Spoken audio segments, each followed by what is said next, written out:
नमस्ते दोस्तों, हम गाने जा रहे हैं।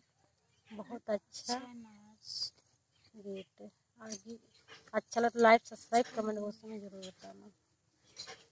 आंगन बरसै फूलव के बटुअर नदी, आंगन बरसै फूलव के बटुअर नदी।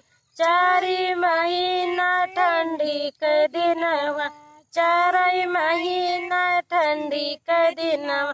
बारे बलमा बिना, बारे बलमा बिना के बढ़ावे रजैया, बारे बलमा बिना के बढ़ावे रजैया, बारे बलमा बिना।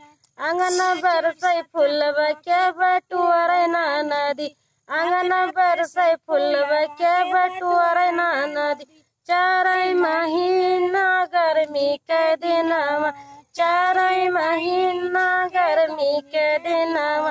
बारे बलमा बिना, बारे बलमा बिना के डोलावे बेंदिया, बारे बलमा बिना के डोलावे बेनिया, बारे बलमा बिना।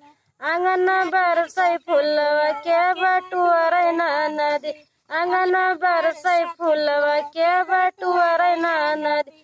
चारि महीना बरखा के दिनवा, चारि महीना बरखा के दिनवा।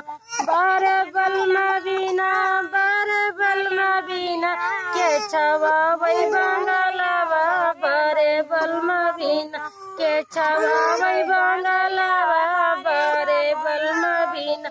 आंगन बरसै फूलव के बटुअर नदी, आंगन बरसै फूलव के बटुअर नदी।